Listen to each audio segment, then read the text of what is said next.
Hello, and welcome to our 5th D&D 3.5 Prestige Class Review. In this video, I'm going to be going over the various aspects of a particular D&D 3.5 Prestige class, and evaluating the class on its concept and execution. I'll also give my thoughts on each of its class features, as well as some ideas for how I would improve the Prestige class. I will assume you have fairly in-depth knowledge of the D&D 3.5 rules for the purposes of this review, and as with any review, in the end this all boils down to my personal opinion. So today we're going to be looking at the Blade Bravo, a prestige class from the Races of Stone sourcebook.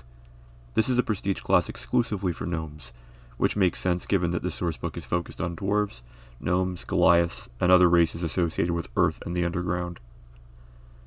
The Blade Bravo is a flashy gnome duelist who seeks glory, and is trained in fighting larger creatures, which, for a gnome, is most of them.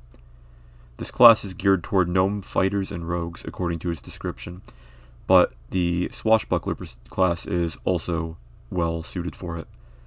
The prerequisites for Blade Bravo are moderately restrictive: a +5 base attack bonus, 4 ranks in bluff, and 3 feats, those being combat expertise, weapon finesse, and weapon focus rapier. You also, of course, have to be a gnome. The base attack requirement means that this class is for fighters if you want to get into it early, or rogues if you want to get into it later. There is one other class that is particularly suited for Blade Bravo, as I mentioned, the Swashbuckler. While the Swashbuckler class is not one of the strongest, and can be painful to play without well-rolled ability scores, it is not a bad choice for the Blade Bravo.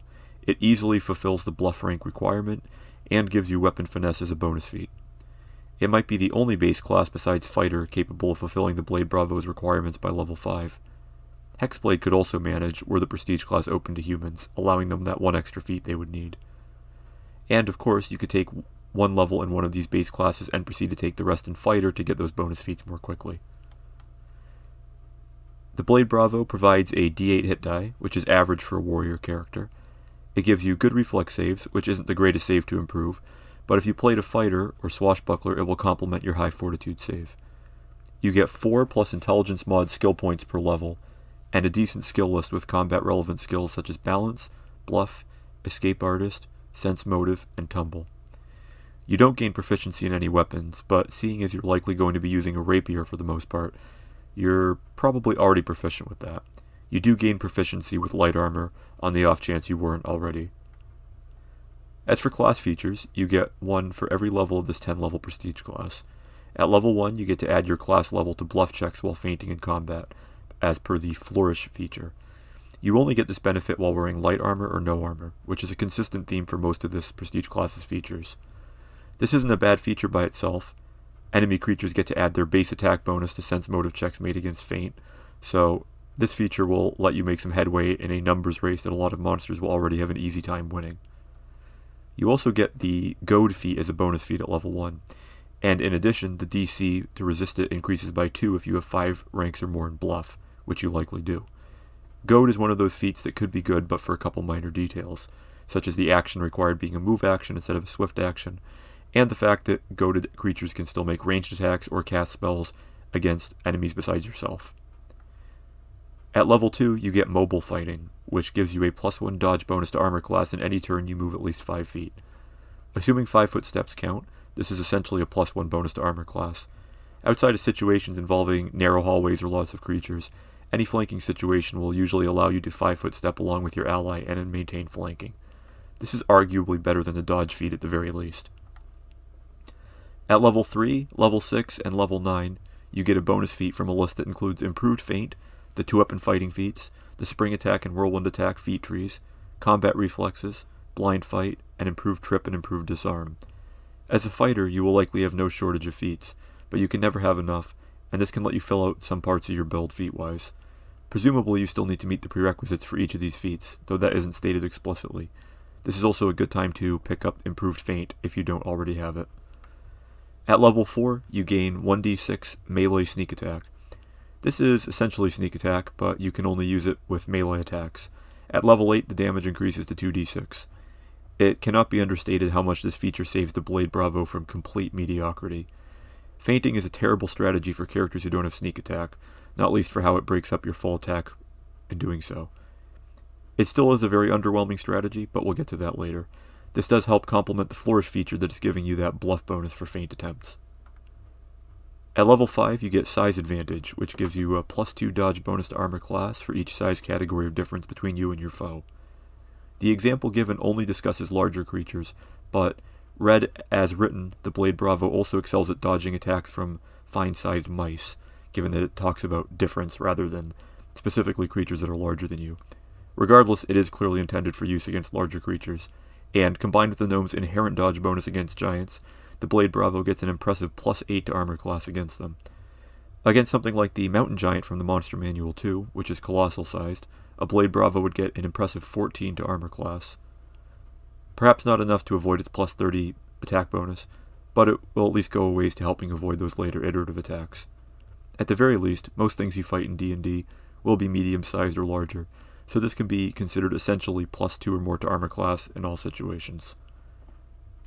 At level 7, you get the Small but Deadly feature, which gives you +4 to confirm critical hits with melee weapons against medium or larger creatures.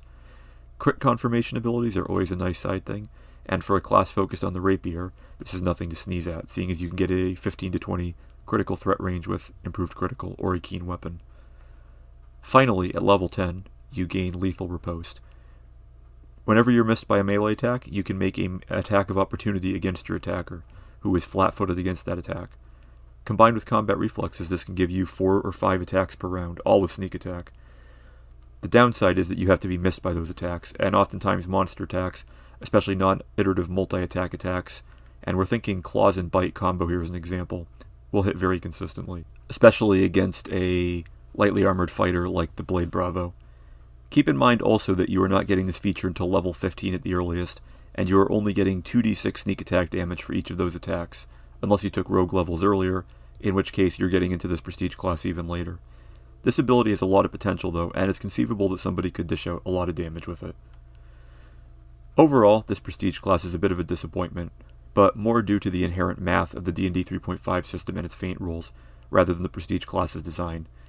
The only real flaw to the class itself is that it is 10 levels but only gives 2d6 sneak attack during that time.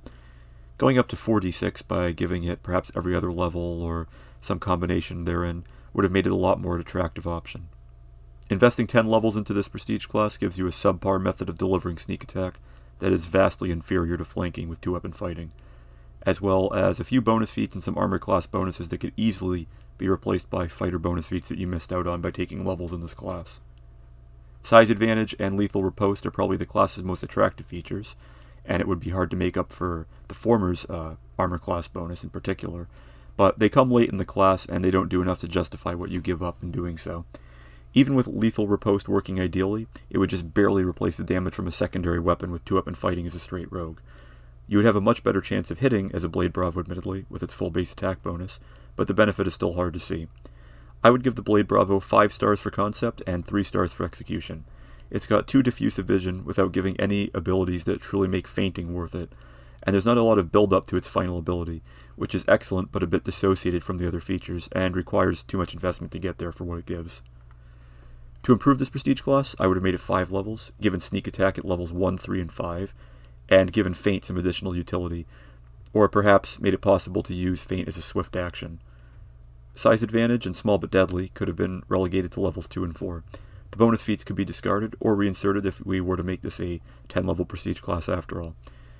Either way, there's a lot of room for improvement in the Blade Bravo, which is a good concept that ultimately just struggles to work within the rules of 3.5 as they are, and especially within the system's metagame of character optimization. But if you are set on playing a duelist-style fighter, this should at least be somewhat survivable and tolerable to play as. So, that's about it for this prestige class review. Please like, share, comment, subscribe, etc. Thanks for watching, and I'll see you next time.